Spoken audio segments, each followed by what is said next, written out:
Bulletin की शुरुआत आज की सबसे अहम खबर के साथ करेंगे। करगिल डेमोक्रेटिक अलायंस ने मुमलिकती वजीर दाखिला जी किशन रेड्डी से मुलाकात की।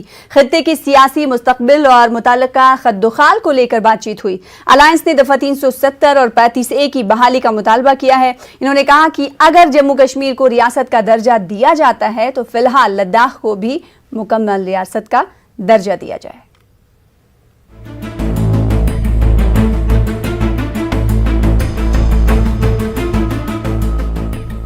दिल्ली में जम्मू कश्मीर के मसले पर वजीर आजम नरेंद्र मोदी की ऑल पार्टी मीटिंग के बाद मरकजी हुकूमत ने अब लद्दाख और करगिल के सियासी व मजहबी नुमाइंदों से बातचीत का सिलसिला शुरू किया है।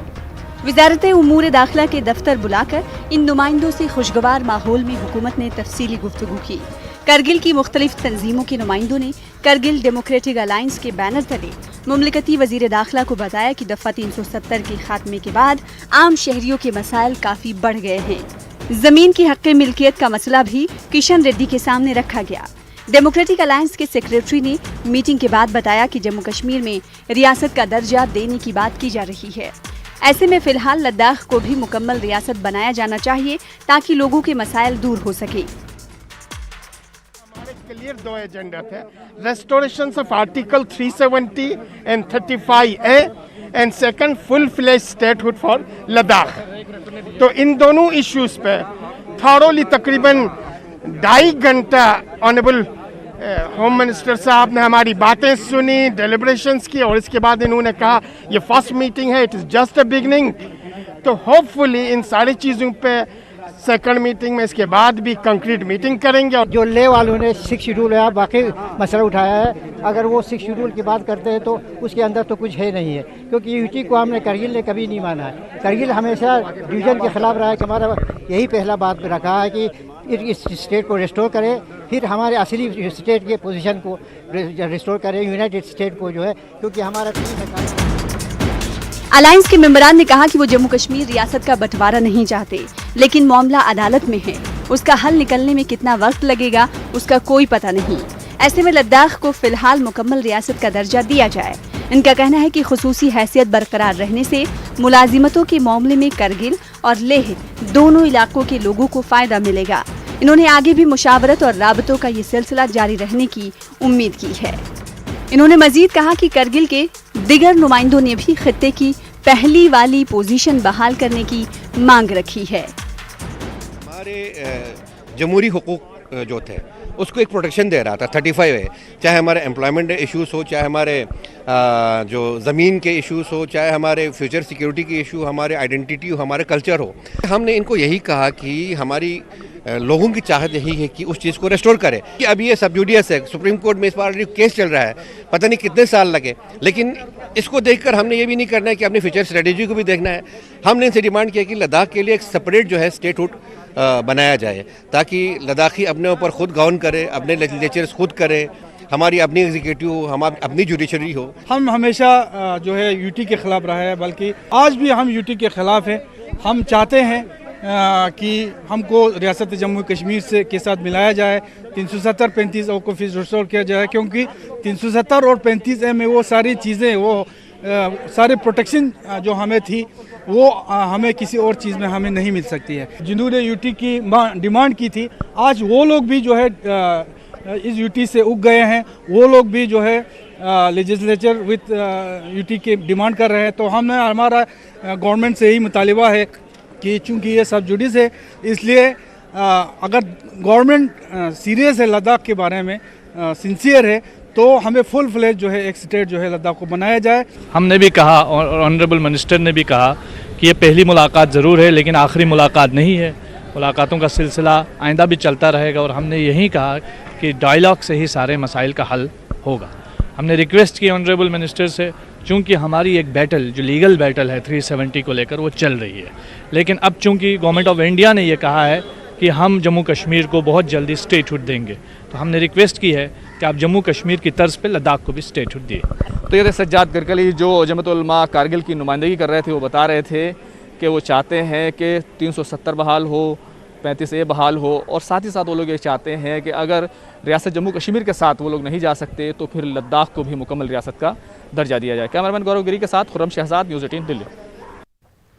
आगे बढ़ेंगे। पीपल्स कॉन्फ्रेंस के सदर सज्जाद गनी लोन ने कहा कि वजीर आजम के साथ कुल जमाती मीटिंग के दौरान तमाम लीडरान ने जम्मू कश्मीर के तशख़्ख़ुस के तहफ़्फ़ुज़ और हुकूक के लिए हर पहलू को ज़ोरे बहस लाया। इन्होंने कहा कि मसाइल को रखते हुए तमाम लीडरान ने फ़ख्र महसूस कराया है। इन्होंने मजीद कहा कि उनकी पार्टी का मकसद जम्मू कश्मीर में पुरअमन माहौल पैदा करने के साथ साथ एक बेहतर जमहूरी निज़ाम को कायम करना है। इन्होंने इलेक्शन बाइकॉट के हवाले से अपने कई तहफ़्फ़ुज़ात का इजहार किया। लोग भी आप देखिए किन मुश्किलात से गुजर रहे हैं। So I would have thought as one of the parties who was there, we will strive to create an enabling environment to facilitate delivery mechanism by Delhi. ये एक प्रॉपरिटी होती है इस बड़े मीटिंग की। वहां प्राइम मिनिस्टर भी थे, ऑनरेबल प्राइम मिनिस्टर थे, ऑनरेबल होम मिनिस्टर थे। उनने 3 ट्वीट किए, खत्म किया। अनफॉर्चुनेटली हमें ही है डायरिया ऑफ वर्ड्स कि हम बोले जा रहे हैं, we have to keep quiet somewhere. But as I told you, I as a Kashmiri, not as a political leader, felt proud of all the leaders there. They spoke for the people of Kashmir, people of Jammu and Kashmir. They reflected the pain in a befitting manner. मैं as a Kashmiri बोल रहा हूं, not as a political leader. I pay my respects to all the leaders over there. ये जो boycott लोग कुछ बोल रहे हैं, to be very honest with you, ये नए इसके हमने बाइकआउट 15-20 साल किया।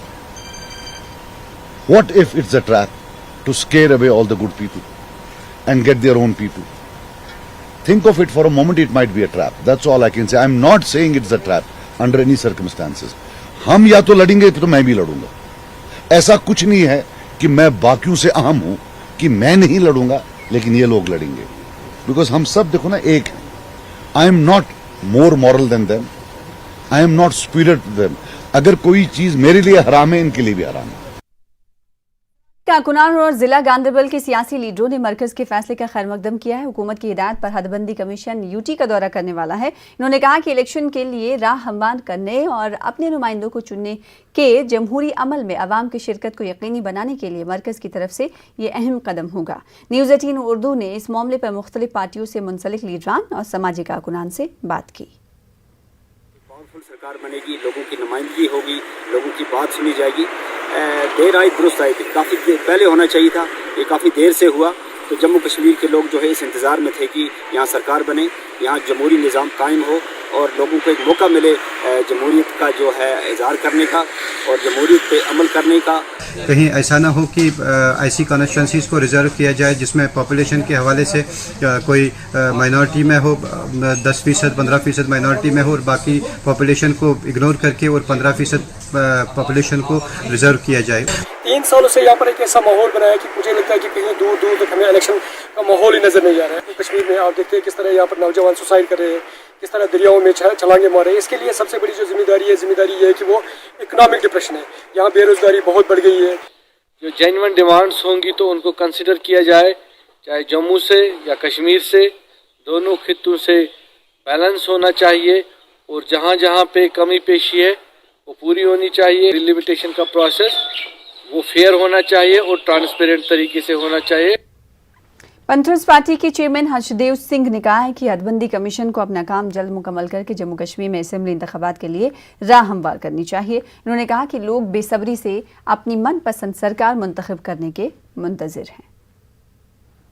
जम्मू कश्मीर के लोगों को जमहूरी अधिकारों से वंचित रखा जा रहा है और कोई प्रक्रिया जो है इस संदर्भ में कोई इनिशिएटिव जो है वो नहीं लिया जा रहा। अब एपीएम की मीट हुई है तो अब डिलिमिटेशन का जिक्र भी किया जा रहा है, लेकिन ये महज एक फॉर्मेलिटी डिलिमिटेशन की बन के नहीं रह जानी चाहिए कि वो लोग आए और चले गए। इसका कुछ ना कुछ निष्कर्ष निकलना जो है वो बहुत लाजमी है और उम्मीद रखते हैं कि जल्द से जल्द होगा ताकि लोगों को एक चुनी हुई सरकार जम्मू कश्मीर में मिल सके। जम्मू के एयरफोर्स स्टेशन पर एंटी ड्रोन सिस्टम नस्ब कर दिया गया है। नेशनल सिक्योरिटी गार्ड से ये निज़ाम लगाया है। एयरपोर्ट के टेक्निकल एरिया में बारूद से भरे ड्रोन्स गिराए जाने के बाद सिक्योरिटी एजेंसियां मुनासिब हिफाजती बंदोबस्त यकीनी बनाने के लिए एड़ी चोटी का जोर लगा रही हैं। रेडियो फ्रीक्वेंसी डिटेक्टर्स और सॉफ्ट जैमर्स भी यहाँ लगाए गए हैं। जम्मू में कल रात से कहीं भी कोई ड्रोन उड़ता दिखाई नहीं दिया तो सिक्योरिटी फोर्सेज ने चैन की सांस ली है। उधर NIA और दीगर जांच एजेंसियों को ड्रोन हमले की तफ्तीश में बड़ी कामयाबी हासिल होने की इत्तलात हैं। जम्मू में इंडियन एयरफोर्स स्टेशन में इतवार की रात को हुए ड्रोन हमलों के बाद जो तहकीकात का अमल है वो तेज़ी से चल रहा है और जो खुफिया एजेंसीज़ और NIA और बाकी जितनी भी एजेंसीज इस काम में लगी हैं उनको कई सबूत मिले हैं, ऐसी जानकारी मिली है। Indian air force station, military areas और जो बाकी इंपॉर्टेंट बिल्डिंग्स हैं गवर्नमेंट और डिफेंस की, उनमें से सिक्योरिटी बहुत बढ़ा दी गई है। जहां तक इस ड्रोन हमले की इन्वेस्टिगेशन का ताल्लुक है, इसमें जो नई डेवलपमेंट हुई है कि जो इसके सैंपल्स हैं, जो धमाकों के सैंपल्स हैं, उनको चंडीगढ़ भेजा गया है और वहाँ पे उसकी पूरी तरह से जांच होगी, पड़ताल होगी। ऐसा शक किया जा रहा है डिफेंस जो सोर्सेज से कि हो सकता है इस काम में ISI ने आइसोलेटेड टास्किंग के ज़रिए ये काम करवाया होगा। हो सकता है कुछ दिन में पूरा ये ट्रैक किया जाएगा जो ये हमला हुआ है इतवार को यहाँ पे। कैमरामैन चांद के साथ में समीर भट्ट, न्यूज़ 18 जम्मू। LG मनोज सिन्हा का कहना है कि जम्मू कश्मीर के अवाम के लिए इन्होंने चंद अहम फैसले लिए हैं। इन्होंने ड्रोन्स देखे जाने के मामले पर कहा कि सिक्योरिटी फोर्सेज मुतहर्रिक हैं। इन्होंने मजीद कहा कि जम्मू कश्मीर के तमाम सिक्योरिटी जोन्स और हसास मकामात के लिए सिक्योरिटी को मजीद बढ़ा दिया गया है। डीलिमिटेशन के हवाले से LG का कहना है कि जम्मू कश्मीर में सियासी अमल की बहाली के लिए ये बहुत अहम है। इन्होंने कहा कि डीलिमिटेशन कमीशन शफाफियत से काम कर रहा है। इन्होंने कहा मजीद कि 5 जुलाई से मुगल रोड और सिंथन रोड को आम लोगों के लिए खोल दिया जाएगा। पिछले कुछ महीनों में कई ड्रोन देखे गए थे। BSF ने पिछले दिनों एक ड्रोन मार भी गिराया था। कुछ जम्मू कश्मीर के पुलिस के लोगों ने इन प्रयासों को निष्फल किया, लेकिन हाल में जो जम्मू में घटना हुई है उसको सुरक्षा एजेंसियों ने गंभीरता से लिया है और जहां भी हमारे ऐसे इस्टेब्लिशमेंट हैं वहां सुरक्षा के अचूक इंतजाम हो रहे हैं और मैं उम्मीद करता हूं कि इस खतरे से निपटने में हमारी सुरक्षा एजेंसियां पूरी तरह सक्षम हैं और समर्थ हैं। मैं शुरू से ही ये कह रहा हूं कि डिलिमिटेशन कमीशन पार्लियामेंट द्वारा बनाए गए डिलिमिटेशन एक्ट के अंतर्गत काम करता है। जिन लोगों की भी लोकतंत्र में आस्था है, जो चाहते हैं कि विधानसभा के चुनाव हों, जनता की भागीदारी हो, उन लोगों को इसमें निश्चित रूप से भागीदार बनना चाहिए। और इतना ट्रांसपेरेंट और पारदर्शी तरीका है डिलिमिटेशन कमीशन का कि जब राजनीतिक दलों के लोग, सामान्य जन उसमें पार्टिसिपेट करेंगे तो मुझे लगता है कि एक बेहतर विधानसभा का गठन हो सकेगा। उधर PMO में वजीर मुमलिकत डॉक्टर जितेंद्र सिंह ने नई भर्ती पॉलिसी का ऐलान किया है। वो श्रीनगर में एक तकरीब से खिताब कर रहे थे। उन्होंने बताया कि मुख्तलिफ पोस्टों पर तकर्री की अहलियत तय करने के लिए कॉमन एंट्रेंस टेस्ट कराने का हुकूमत ने फैसला लिया है। सिंह के मुताबिक स्कोर और रैंक्स किसी भी उम्मीदवार की अहलियत के पैमाने होंगे।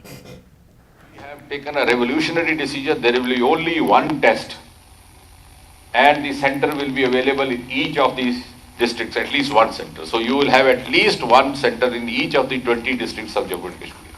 आपको घर से दूर जाने के लिए किराया नहीं खर्चना. The district collector will facilitate in case you don't have a net facility for the online test.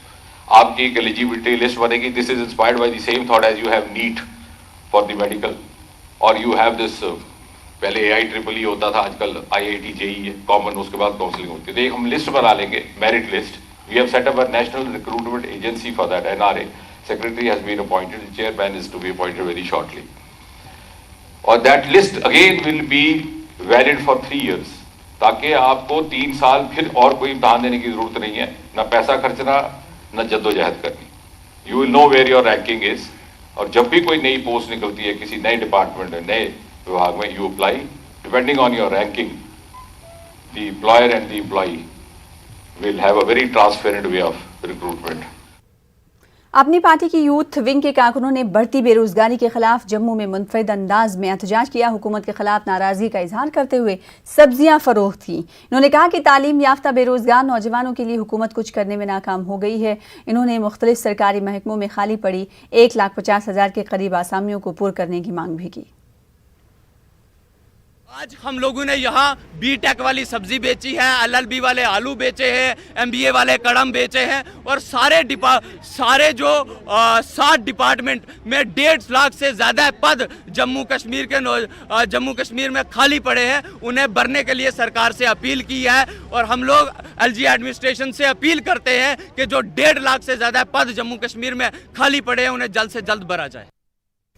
अलहदगी पसंद कश्मीरी लीडर शब्बीर शाह को अदालत ने झटका दिया है। दिल्ली की पटियाला हाउस कोर्ट ने शब्बीर शाह को जमानत देने से इनकार कर दिया है।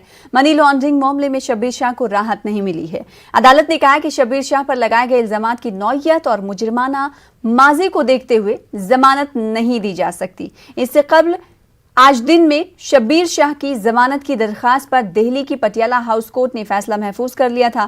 केस की समाअत के दौरान शब्बीर शाह के वकील ने बताया कि उनके मुवक्किल को हिंदुस्तान के आईन और अदलिया पर पूरा भरोसा है। पिछली सुनवाई में अदालत ने शब्बीर शाह के वकील से कहा था कि वो अपने मुवक्किल से ये मालूम करें कि इन्हें अदालत और दस्तूर पर पूरा भरोसा है या नहीं। शाह के वकील ने कहा कि 30 मुकदमे दर्ज होने के बाद भी उनका मुवक्किल मुल्क छोड़कर नहीं भागा। कोरोना वायरस की दूसरी लहर के पेश नजर 7 हफ्तों तक मुअत्तल रहने के बाद बानेहाल बारामुल्ला रेल सर्विस को आज से जुज़वी तौर पर दोबारा बहाल किया गया है। 50% मुसाफिरों के साथ ये रेल सर्विस बानेहाल से बडगाम तक ही चलाई जाएगी। बडगाम से बारामुल्ला तक रेल सर्विस फिलहाल अगले हुक्म तक मुअत्तल ही रहेगी। शुमाली रेलवे के मुताबिक 2 रेलगाड़ियों को सुबह और शाम के औकात में बानेहाल से बडगाम तक चलने की इजाजत होगी। बानेहाल से बडगाम के लिए सुबह 7:55 पर पहली रेल रवाना हुई, ताहम इसमें मुसाफिरों की तादाद बहुत कम थी। फिलहाल इसी के साथ रुकेंगे छोटे से ब्रेक के लिए, कुछ और खबरों के साथ जल्द लौटें।